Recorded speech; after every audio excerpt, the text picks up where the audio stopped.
Welcome to the Moon God Pod. I'm your host, JwowLax, and today we have a moon god in the real world. Reilly, host of Overpriced JPEGs and friend of Aku. We always like to have moon gods on, but more importantly, we like to have people that are friends of the program, if you will. And Carly, you have certainly helped and been a fan of Aku. You've jumped in yourself. You've got a couple holdings as well. You came onto my radar, obviously, when you interviewed the one and only Micah Johnson. So I want to take it back and we'll work up to how you got that interview with Micah. So what was your first introduction? And of course, welcome to the show, but what was your first kind of introduction to the NFTs where you were like, what's an NFT? And what are these overpriced JPEGs?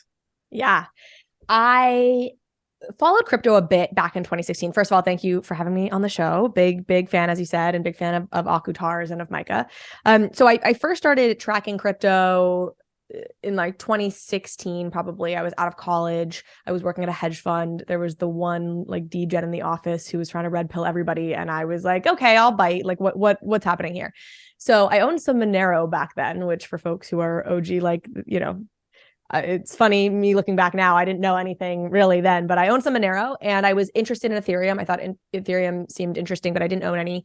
But the concept of smart contracts, I was like, okay, this is fascinating.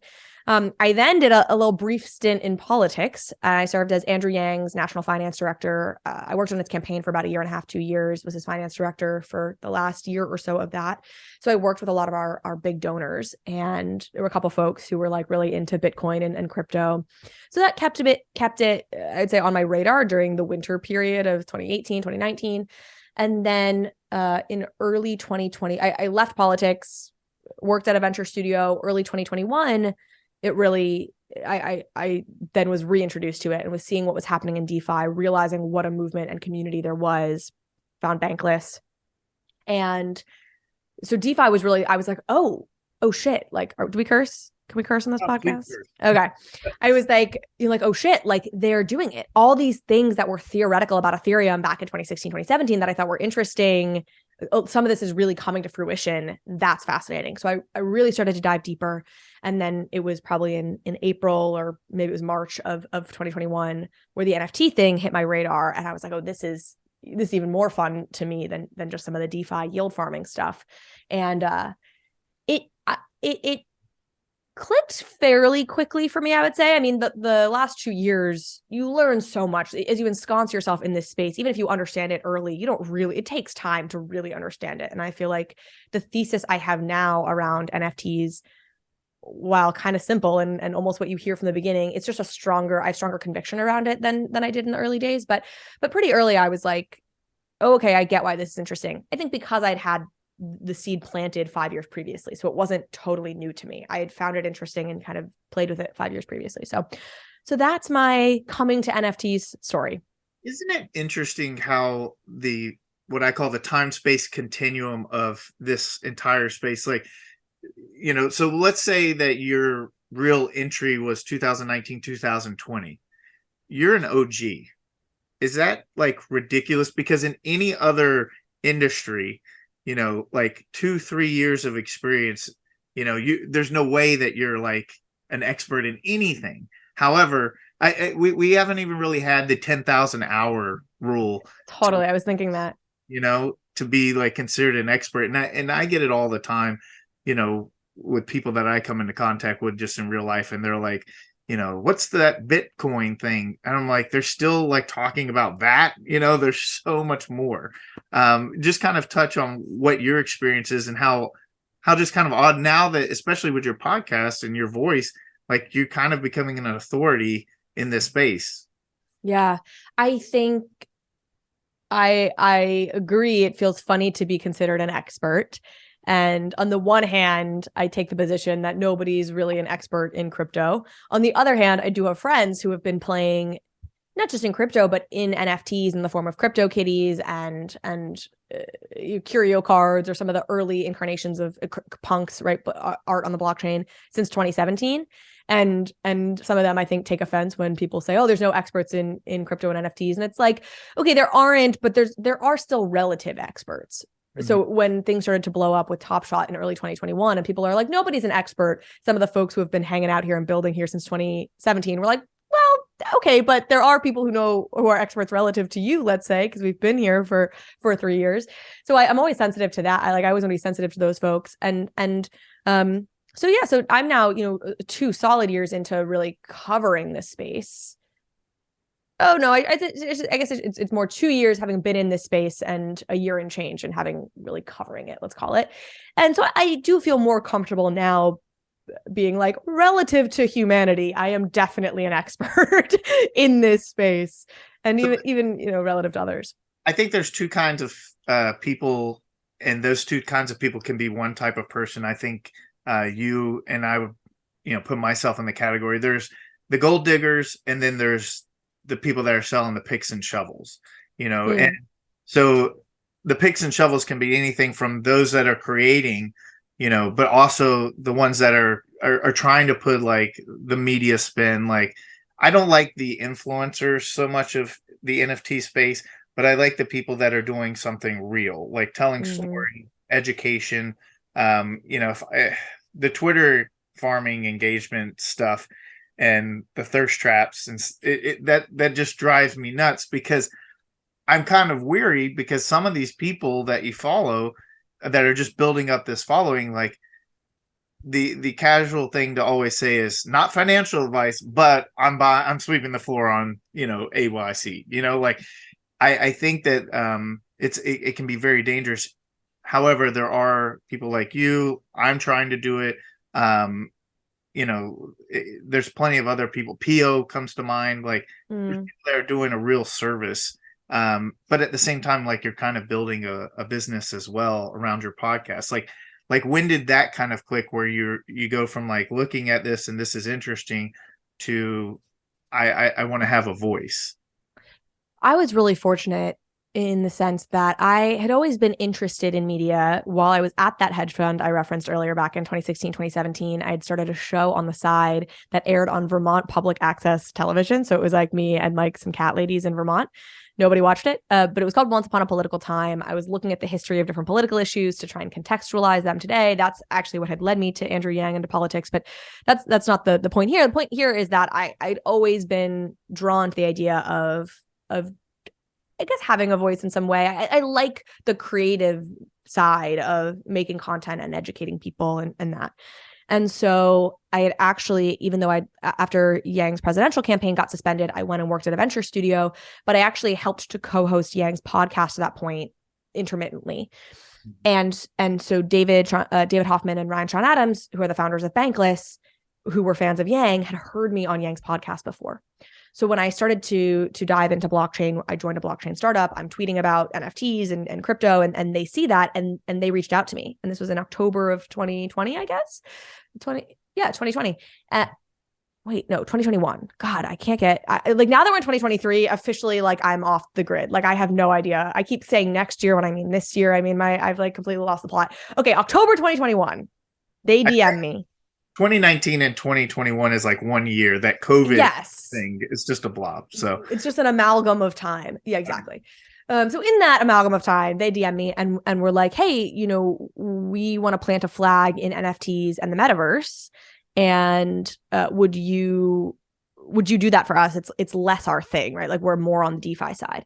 And it was just such a no-brainer, because it was something that I'd always had in my mind. I was interested in doing it. Frankly, when I joined blockchain, I wanted to do something with a podcast, but it can be so overwhelming, and like to get that whole machine up and going and to do it, and et cetera, et cetera. So I said an immediate yes. And so it was serious quickly, because Bankless was serious and they had a whole fandom and institution behind them. I mean, it was a startup. It is a startup that they've grown a lot even since I joined. And so I very quickly took it seriously. Though I had another job simultaneously, but I knew I wanted this to be something, very real and something that I could maybe really build a company out of and make a living off of. So from pretty early, but it's been even better than I thought. Are we officially full-time Web3? Oh yeah. Yeah. So I was I was in a blockchain company since kind of early 2021. But I'm now full-time the owner of a Web3 media business, I suppose, and the CEO of a Web3 media business. I that It's so funny because we're in the winter, if you will, and there's so many people that are, like the memes are great, like showing them like working at McDonald's. I was a millionaire in April, and Yeah. I can definitely agree, like, in how that feels. I never had the idea that I would always, like, I'd be full on into Web3. I think that I probably log a full schedule at this moment, but I always had like some kind of side, work or something going on. And it is kind of funny, like I still bartend part-time now. And a big part of that reason was, one, I didn't want to sell anything, and two, um I it's social, but it's a different kind of social in this realm, right? Like, chatting on Discord and Twitter threads and, Twitter Spaces is cool, but like I need that. I can't stay in my room all day long just staring at a computer screen and talking virtual. I need kind of that interaction. But at the same time, in the back of my head, when I'm sitting there working, I'm like, if you guys only knew what my wallet looked like. You knew my bags. I don't have to be here. Yeah. No, it's funny. You're right that the memes talking about I was a millionaire in April and they're back at McDonald's. It's the perfect inverse of what was happening during the bull, of course, right? Which was the jokes of like just quit my Burger King job or whatever the sort of meme then was, which was the inverse of that. So I feel really grateful to get to do what I do. I think I'm hoping that many of us, and I put myself in this camp because while I didn't overextend to the extent that I, had to kind of go get a job, I look back and I'm like, oh girl, you could have pumped the brakes. Like you did not need to buy that last JPEG, like like that was so hopefully there are folks who come out of this having kind of learned that lesson. The other big lesson that I think I learned, and I said this the other day, I think maybe on my show, was like, take gains. And people said it at the time, but it was like, I would see, the price would go up and then it would go down by a little bit. And I'd be like, oh, I don't want to sell it now. I want to wait for it to go back up to that, higher point. And it was like, oh, that was dumb. I should have just take it the win. And my dad was a commodities trader for many years. So he's not unfamiliar with this kind of a world in some ways, totally different, but he traded cotton futures, and he would always be, like, Carly, like, bears make money, bulls make money, pigs get slaughtered. Like if you're trying to perfectly time it, hit the top, hit the bottom, you're going to get slaughtered. And, I should have heeded that more than I did. Yeah, I was always very, like, I put my money in and I haven't really put anything else in since, but just flipping in and out of things. And, April was fun. I was doing a lot of online shopping and being like, well, maybe for the summer I'll get this. But around that time is when I believe you had the interview with Micah. And probably right. Yeah.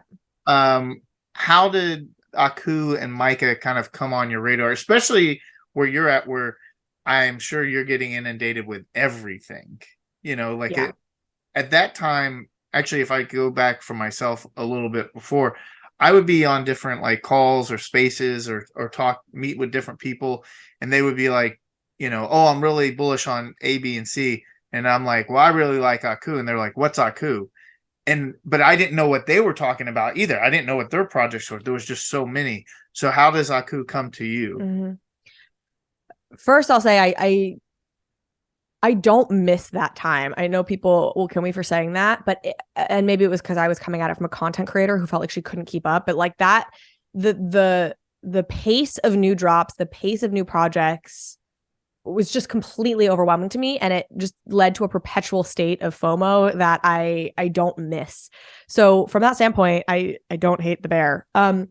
So I remember reading about Micah when he first was part of, I guess, the Visa creators, when he was first announced as like a Visa creator or whatever that piece was. I think Fortune did a piece on him around that time. This was well before I interviewed him, but that was and before I even really knew about Aku or Akutars. But I remember reading that piece and being like, oh, that's so cool. This like former MLB player and now he's an artist, and what an awesome story, and kind of logging that. And then I don't remember the exact next moment that I really learned about Aku or Aku Tars, but I do remember reading a bit of a more in-depth analysis of the project on Delphi Digital. I think it was Delphi Digital. And it clicked pretty quickly for me that I was like, this is interesting. And then I went and I looked at the chapters. I think he had released every chapter at that point. Yeah, because we were getting close to Aku Tars coming out.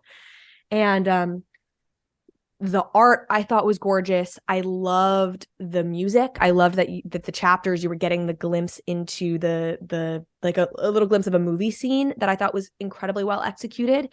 And for me, Aku Tars has always had, or Aku, I never know which one to say, Aku Tars has always had that je ne sais quoi, like whatever, that thing that felt to me like I could see this being a huge franchise. Like I could see families taking their kids to this movie, people buying the plush stuffed animal, or whatever, like the Aku toy, like it had that magic to me that I could see it being really real, being really coming to fruition in a way that for the vast majority of projects I just wasn't so sure. I didn't have that kind of conviction. Mm-hmm. And then I did think it was really interesting that it felt like most of the market wasn't really aware of it. And I chalked that up, and I still chalk that up, though I think they're more known now, to I don't think Micah was really concerned or has ever really been concerned about speaking to degens. Like he's out there trying to get his movie deal and his movie made and like an amazing piece of content for his mission. And I really liked that. I was like, okay, because to me it felt like, and then of course the bear hit, but it felt like an interesting play just from the standpoint that at some point the NFT market will wake up to this, and that could be interesting. Because I want to touch on this, and you, I think, 100% understand growing like a YouTube channel or a podcast. You start out and it can be very slow, unless like you're fortunate enough to get like Elon Musk on your first podcast. Sure. Poof, 200,000 subscribers and 1 million views. But he does definitely have that. Every time I've ever talked to him, whether in person or like in chats and stuff, like it's like, oh, I'm not worried about that. I'm not worried about my followers and stuff. And I'm like, I get it. And I think, and I 100% believe that you are building something that is much different than probably everyone else. Like I think he came into the NFT space and said, I need the NFTs to prove my vision. Whereas many of the other projects probably like, let's create something and make a bunch of money. Now they raised all the money. Now, how are we going to spend it? Deliver something. Yeah. Right. And he already knew what he wanted to deliver. So it was more, and he said it before, it's like a proof of concept. However, I do believe like you can have the greatest podcast, you can have the greatest content in the world, but if you're not solving the issue of Web 2 and social media, and you're stuck in this echo chamber. And I really kind of, I don't know how you tap into it. I don't know how you do the hype cycle, and why an Azuki is 15 ETH or a Doodles is this or that. Like, I think the art is completely superior in Aku, just from my taste. So I look at that and I'm like, man, like what do you think in those terms? Am I grasping at straws here? No, I have so many thoughts on this. I would say, first of all, and I haven't been in any Discords very much recently. So I haven't been in the Akutar Discord recently, but I know in the early days, Micah was certainly in there a lot. So I would say, I don't think he was, he's never like not been active for his community. Your point, though, which I think is totally right, and I was obviously talking about earlier, is he's clearly never prioritized building a hype cycle on crypto Twitter. And it's pretty clear that hype cycles on crypto Twitter is what causes prices to pump. So, as a holder and looking at the rest of the market and being like, why are all these other projects pumping or doing well? And Akutar, which is superior in all these ways that we believe, like, why is it not? But my answer to that would be a couple fold. I think there's still this completely unanswered question, which is, if one of these projects gets a major motion picture deal and the movie does incredibly well, does that actually mean anything for the NFTs? Will the NFT price actually pump? And we don't really know what the answer to that is. My guess is that there'd be some pumping within the community at some point during whether the announcement of the major motion picture, but leading up to it, there'd probably be some pumping. Maybe after the movie comes out, it becomes like a buy the rumor, sell the news, right? Like people within the community dump. But that if the macro bet that we're all making plays out, which is just a 10x, 100x, 1000x participation in digital asset ownership, which may come from Starbucks and from Reddit and from Nike and from all these other places, but now people have wallets and they're participating in digital ownership, then it should stand to reason that digital collectibles on films that make a huge difference to somebody, like in the same way that an action figure would sell, like the NFTs will sell. Who knows if that ends up being right, but that's like the macro picture bet to me. So I'm willing to ride that ride with Akutar. And what I would say is on some level to me, like every project is kind of playing that game. It's just a matter of how much do they pump, like how much of a roller coaster do they have in the meantime, where at some point the rubber meets the road and these projects need to deliver a thing. And maybe that's a game, and maybe it's a movie, and maybe it's a TV show, and maybe it's music, and maybe it's just like a cool Soho House Club style thing where it's like you get to network and whatever. And I kind of like being in a project like Akutar that was pretty upfront about what it was from the beginning, which is like, this is what we're going for, and this is the bet you're making. Whereas with these other projects, and I'm not exactly sure the bet I'm making, and I kind of have to ride it out. I don't know. So that's sort of my high level thoughts on all of it. I think Micah can be successful and Akutars can be successful without him playing into the crypto Twitter game, but it depends on how you're defining success. It's really, I mean, like Pringsky has the largest holdings, in Aku, and usually like that's like he even posted something, I believe yesterday, and it was like his list of like 5 holdings, and like how he's got none listed for sale and stuff. And of course, like we don't see it, like we never see anything. I really kind of wonder, because when we talk about April especially, and I believe you talked to Micah after this happened, the smart contract debacle. So yeah.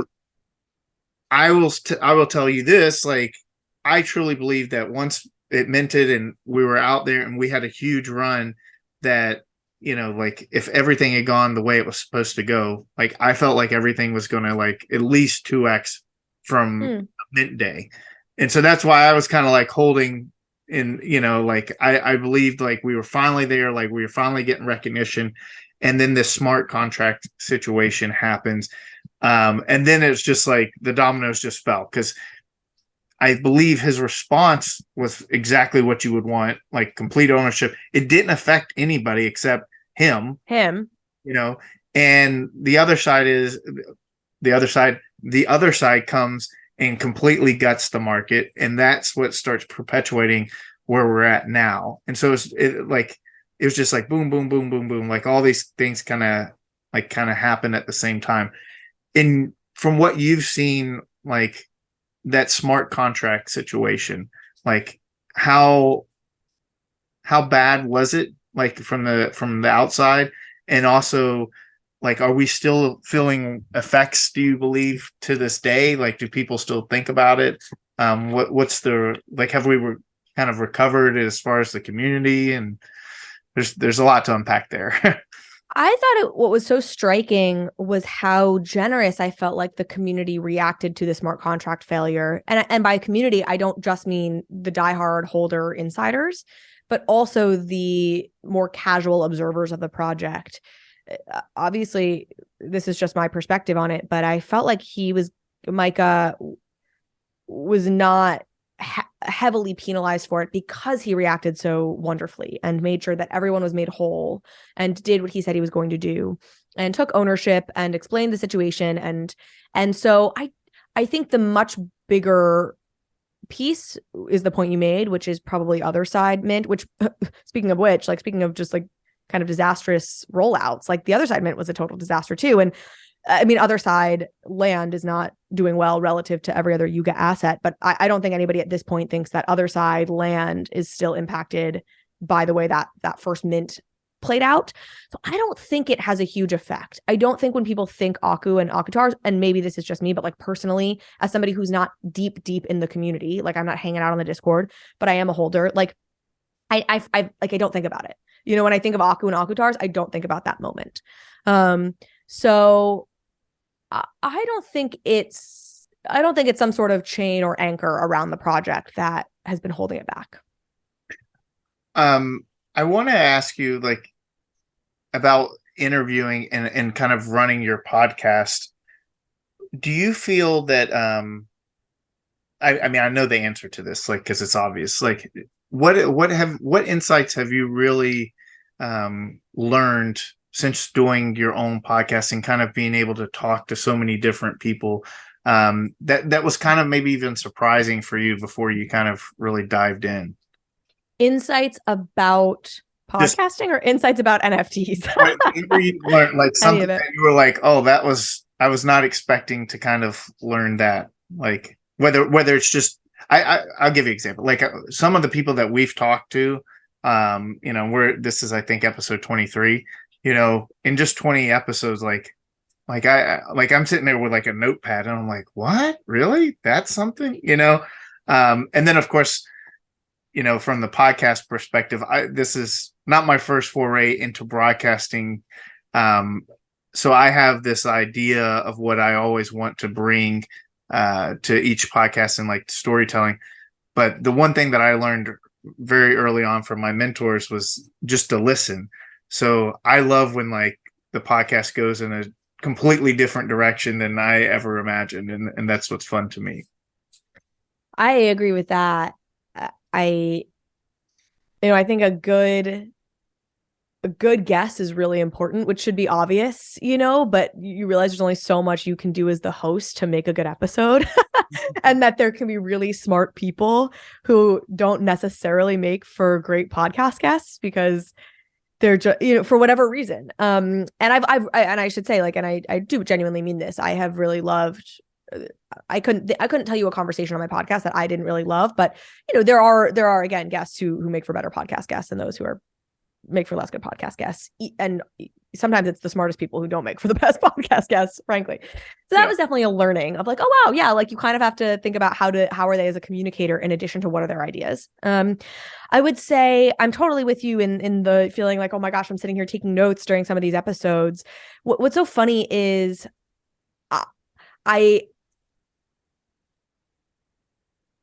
I feel like all of the platitudes about NFTs or like decentralization or like self-sovereignty or these buzzwords that almost can start to be like white noise, or buzzwords that when you first hear them, you're like, I guess, I don't know. Like, you know, like, does that really matter? That feel really simple.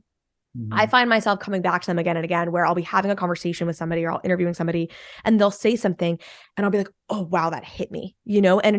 But then when I go to articulate the insight, it's like, self-sovereignty, you know what I mean? Or like, it's like, you know, community matters. Like it'll be the simplest insight when you ultimately have to try and communicate it, but you'll just be hit by it anew based on the way a particular project is implementing it or the way that a guest articulates it. So I think that's been really fun, is to just get washed over with these insights. And then again, they don't end up being all that profound. Like I couldn't sit here and tell you a bunch of reasons that you should care about NFTs that your audience probably doesn't know.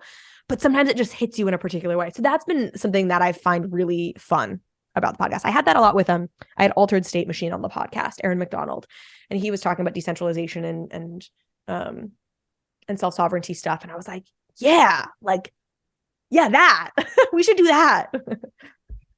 My problem is that you know, I'm at that age where I can say, well, before the internet, so I have like I'm right on that bridge of like half my life's been in online and then the other half was, you know, the long telephone cord hiding in the closet talking on the phone. Yeah. And so like depending on who I talk to, like there's a lot of times where it's just like, wow, like because my brain just doesn't go in that direction, you know. I want to ask you about the title Overpriced JPEGs, because it almost sounds negative, like kind of like it's an anti Web3 podcast. I love the title, and and I definitely agree with it. Where was the inspiration for that? I like things that are a little cheeky, a little irreverent. I wanted to make sure that the tone of the show out the gate was both those things and was playful. So I take it very seriously, and in many ways I'm a serious person, but I want to bring that cheekiness. I also think what I love about my job and what drew me to this space, and everybody comes to the space for different reasons, but there's a couple categories of why people come to this space. And for me, one of them was definitely I like digging deep on the misunderstood. When I think that there is something that the world writ large, or the spaces in which I occupy, like the people that I'm seeing, when there's something that people are missing, I tend to be drawn to that. And so as a title, I felt like it served two purposes. But I would say I'm also like a realist, and I was looking at what was happening, and most people in this space who were serious were looking at what was happening going, this is crazy, this is a bubble. There can be a totally fundamental tech here that's amazing and going to change the world, and this is a crazy bubble. Mm-hmm. And so Overpriced JPEGs just hit all the notes for me, both in terms of what I wanted it to feel like and represent, and the cheekiness and the misunderstanding, and we're going to dig deeper. And it was a way to make fun of everybody. It was a way to make fun of those of us in this space and be like, yeah, we're kind of crazy. And it was a way, in my mind, to kind of make fun of the people who were unwilling to engage with it at all, right? Like, oh, all you think this is overpriced JPEGs. But in fact, that's because you're not digging deeper, and you're kind of willfully, just going with what you're hearing on the mainstream. So yeah, I like it. And then I play around with doing something with just overpriced more broadly. Like we may expand into other areas, talking about some AI stuff, and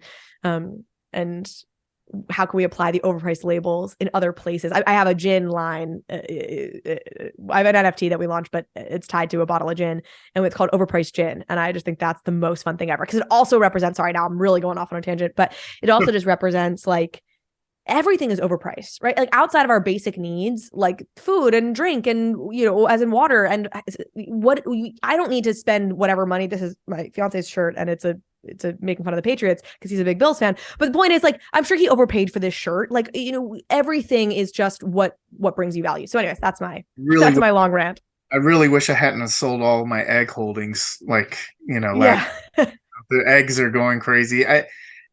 Fascinating. I do a lot of international traveling, and specifically I'll use Colombia. That's one of my favorite places to go. And the peso in Colombia right now is almost 5,000 to 1 US. And so you can buy things like it's like, what the real price for stuff is. Like a Powerade I can get for like American 50 cents, and here I'm paying like $4 or $5. It's, I don't know. We're definitely the whole economy and I guess recession, inflation, all those things that are going around now. We're in a precarious position. I will say, because we're technically, like people are saying, we're pumping NFTs and crypto is pumping. Ethereum today is over 1,500, I believe. Bitcoin is back over 20,000. Over 20.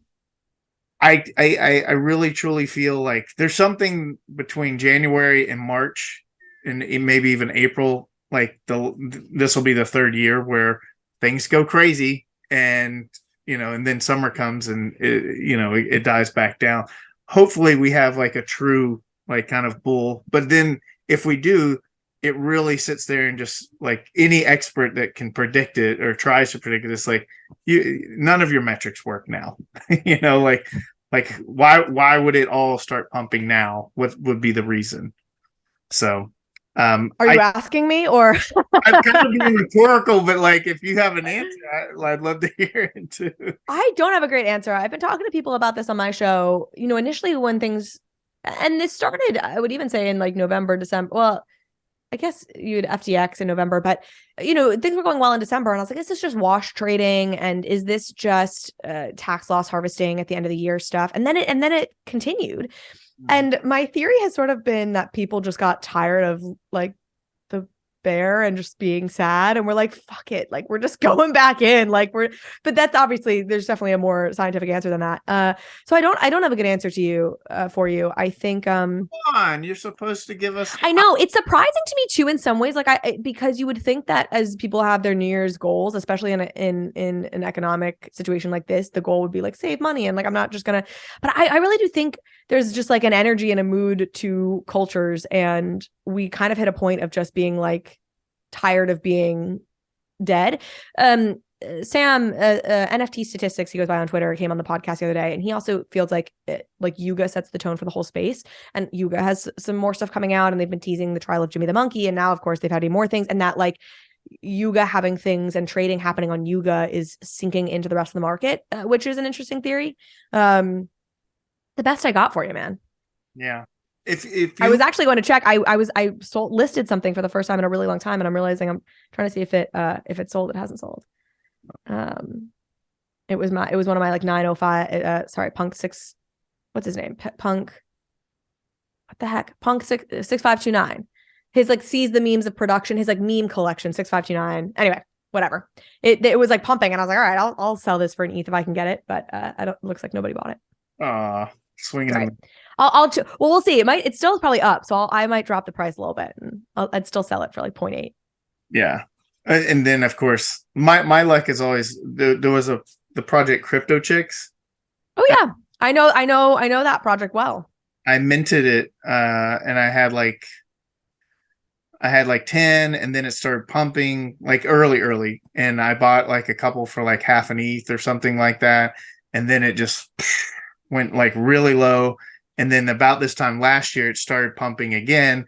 And so I got out, and like I think I 2-3x my actual investment, but then it ends up going to like, I don't know, 2-3 ETH, and I'm just like, seriously, like I held on to it for so long and just finally got out of it, only for it to be like a week too early, like. Yeah. I did that a little bit with Boss Beauties. I sold early on that, and then it pumped to like 2 E3, and I was like, oh my god, I sold. Wait, why did I do this? Yeah. It still did well, but that's the like the Zeneca infinite regret thing. Like you are never going to perfectly time the market, right? So like if you made money on that, you 3x your money on that, like that's fantastic. Mm-hmm. And the pain of the infinite regret of like, oh, if I waited a little longer, I could have, whatever, and it will drive you to madness. So I'm trying to that's why I almost like the bear, because that all went away. Like I just stopped paying attention to it. I stopped trying to sell, stopped trying to make money on NFTs, and it actually like was better that way than like waking up in the middle of the night being like, if only I had sold a little later, like had I only waited. It's like, oh my gosh. So let me ask, if you were like, Micah calls you up and he's like, you know what, like I can't take the day to day, you're the head honcho at Aku, what's the first most important thing for this year that you would want to like be the focus, and like you my gosh. Yeah. Well, I'm not, and I was saying this to you before we started. I was like, like, again, I'm not kind of in the day-to-day tracking a lot of these projects right now. That's why it's important to get it from your perspective, because like we're all like, a lot of the people that are in the Discord and stuff, we're so close and we have all these things. So sometimes the best way to see, see the big picture is from 30,000 feet up. So that's why your view is actually important.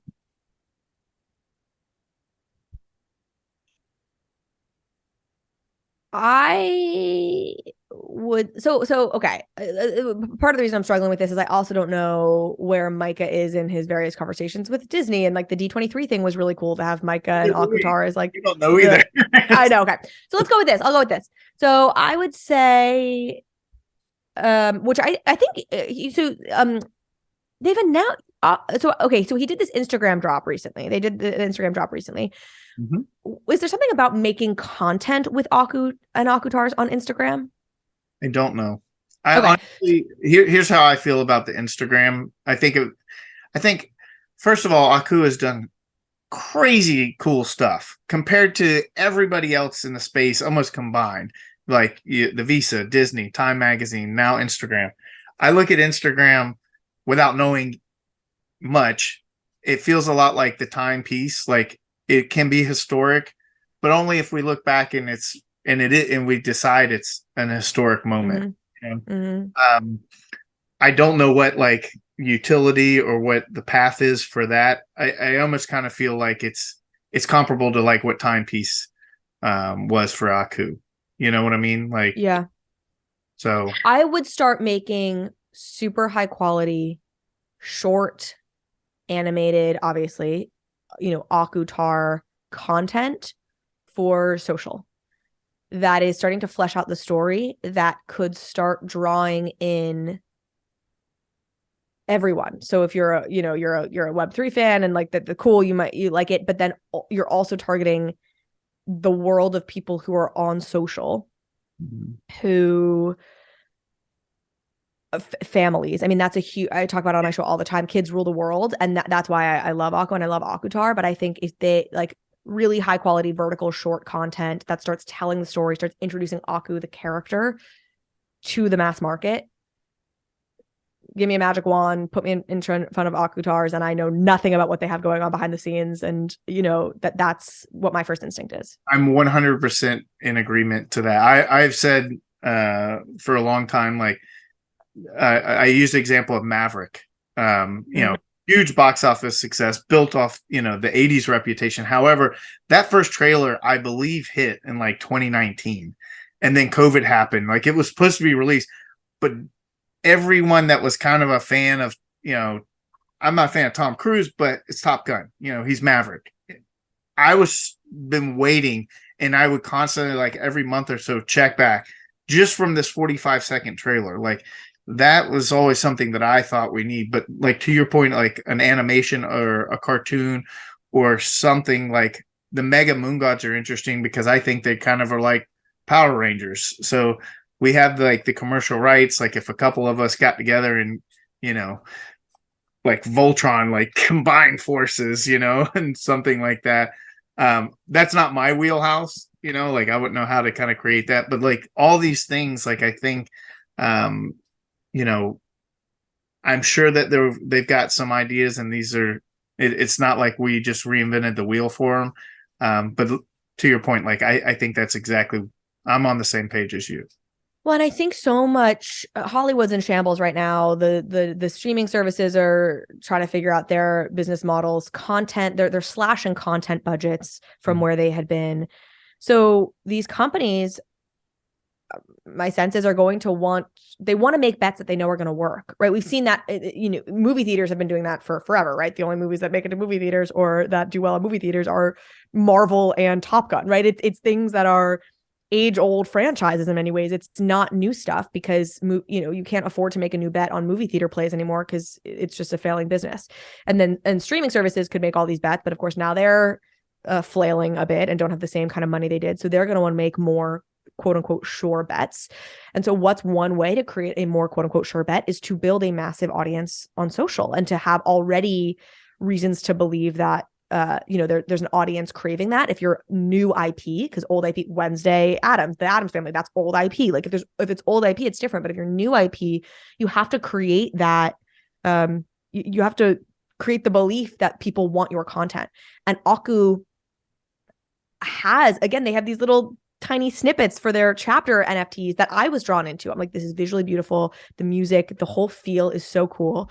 So it feels really well placed to be able to make short form content that people could really gravitate towards, families could really gravitate towards, that they could watch with their kids, either on YouTube, on Instagram, 5 minutes long, meet people where they are now and start getting them invested in these characters and invested in these stories as a really interesting path for your Netflix deal or your TV deal or not, or it lives in short form content and that could be interesting. I mention this all the time now because I really love what they're doing. Women in Weapons is a project that's doing something like this, where they have their project founder and artist behind it, Sarah Bauman, daily now is getting dressed up in a haptic suit, and they have a virtual character, a virtual influencer that they've made out of one of their PFP characters, and she's acting out as this character Nova on Instagram and starting to tell the story of World of Women, or Women in Weapons, I should say. I think it's brilliant. There's so many different rabbit holes like we could go down. AI, metaverse, like I love talking about Ready Player One and how like that's where we're eventually going. We're kind of running out of time, so I have my two ending questions that I try and end the show with every guest. I believe that you have probably started looking at travel destinations recently because of a recent I'm life. getting married.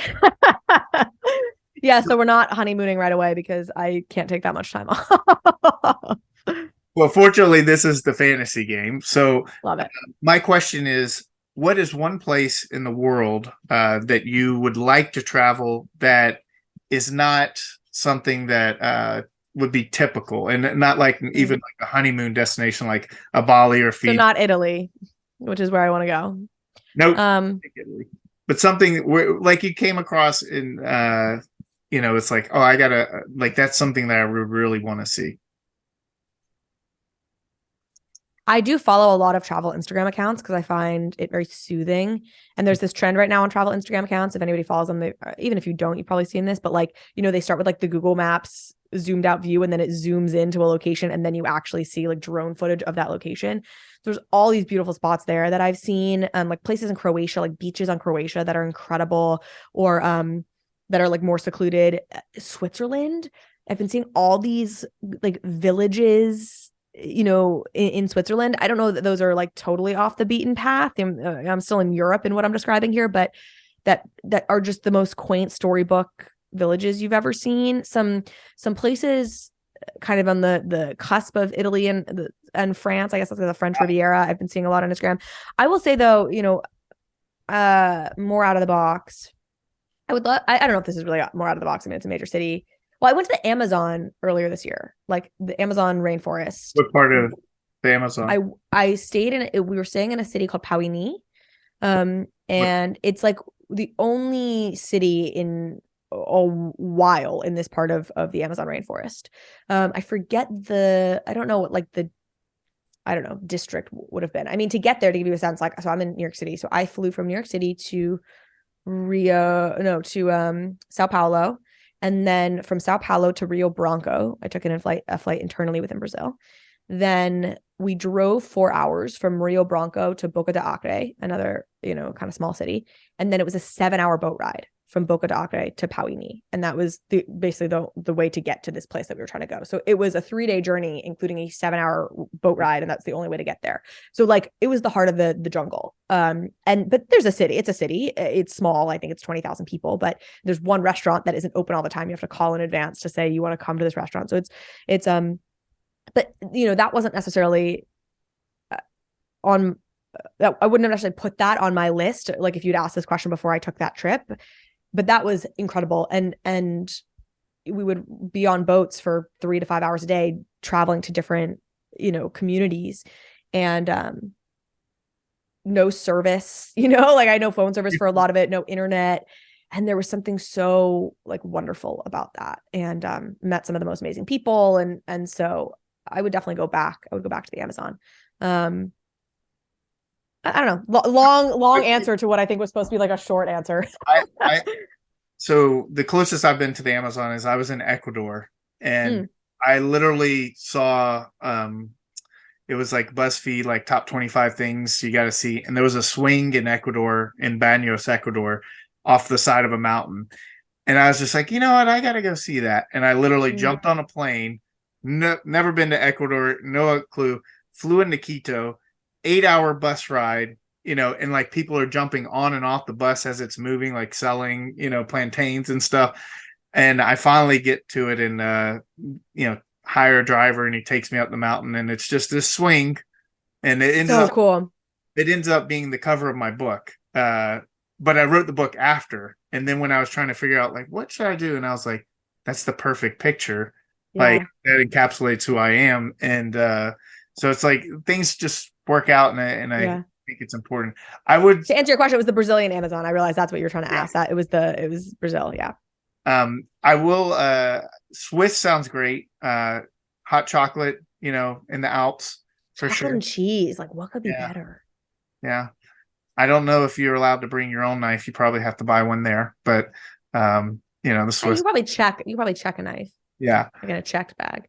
I will tell you, since time is of an essence for your honeymoon and you're not really planning, because you're in New York, it's a short flight. You should go spend like 2 nights in Reykjavik, Iceland. And and go see the Blue Lagoon. Like Yeah. short trip. That was It's cheap too. Like it's cheap to get to Iceland, isn't it? yeah. Yeah. I Yeah, I should do that. when I went to Iceland, unfortunately, was like the worst time in history because like the Iceland dollar or whatever, the krone, I think it is, was like skyrocketing. It was before their economic collapse. And so like this is like, 10 years ago or so. A beer was like $25. Like it was so expensive. But it was still cool. And I went during November where there was like 3 hours of daylight and stuff. Yeah. Wow. I would not like that. I want more daylight than that. But yeah, I should go. That's been somewhat on my list. I wouldn't say highest. For my honeymoon, I think we are thinking like Italy, Greece, Croatia. I love pasta. Not that anybody doesn't, but like that is a mainstay of my diet. So it's like, how do you not do Italy? I feel like. I was in Malta this summer. So like Italy light, Yeah, for sure. So the question to get you out on before we run out of time, we always ask, what's one guest that you would like to see on this podcast? The only trick is you have to help us get him on. So as much as I'd like to have Elon Musk on, unless you got him on speed dial. So someone that you'd like to tag that you could help us get on the show. I mean, Sarah Bauman, who I just mentioned, who's doing the really interesting things with Nova, Women and Weapons. I think, it's a different project than Akutars, obviously. But in some ways in a similar vein, right? Characters interested in storytelling, interested in creating a story world. So she and her partner, her husband, Jake Bauman, is the co-founder on it. And the two of them together are great. So I would say maybe the two of them together. I've interviewed them on stage at a bunch of different conferences. And she's the creative, the artist, visionary in many ways. And then Jake is more technical, more the visionary on that side of things. And they're fantastic. So I'd say the two of them. Perfect. Well, any closing thoughts, Miss Carly? No, this was so fun. I love Aku. I love Akutars. I'm a diamond hander here. I'm not selling for a while, if ever. I may even pick up a couple others because I feel like classic. I'm a terrible trader. I bought like 2 Akutars at like 0.75, and I think they've like gone down since then. I think I bought it like a local peak or something. So maybe I'll pick up a couple others now that they're down more. And plug yourself as well. What? Plug your where we can plug my stuff. Okay, so overpriced JPEGs, go check us out. You can find me on Twitter at Carly P. Reilly, and at overpriced JPEGs is the handle for the podcast on Twitter. We also have a really big newsletter that we haven't fully activated yet in terms of like we're sort of putting together a bunch of different awesome writers and people to make content for that. But you can subscribe to that on Substack, overpriced JPEGs. And I've got an NFT that's live right now, but buy it if you want a bottle of really cool gin with the label designed by Amber Vittoria, or you want to come to some live events and virtual events that we're going to be doing. So that's me. Yeah. Well, if you get a bottle of gin, that's more utility than a lot of projects. So totally, with the caveat that you can't ship internationally, and there's some states that have regulations that mean we can't ship to. So, but majority of states we can ship to. You can find details on the website, which you can find it in my Twitter bio. I'm Carly P. Reilly, as I said. I always say if you don't live in LA or New York, then you've made bad life choices. Yeah, good. Well, I'm in the clear. I love me some New York City. Yeah, Loveox wasn't able to join us. He's in Chicago, so he would have taken offense to that, but he's used to it. He knows what he decided in living in ridiculous. He knows what he's done. Yeah. Cool. Well, Carly, thank you so much. This has been another episode of To the Moon God Pod. We're trying to spread the word about Aku and Moon Gods, but also educate you guys and help you understand more about the NFT and Web3 space. And that's what we're trying to do every day. And to the moon, one day we will be, hopefully 2023. That rhymed, so I'll take it. Until then, we will see you next time.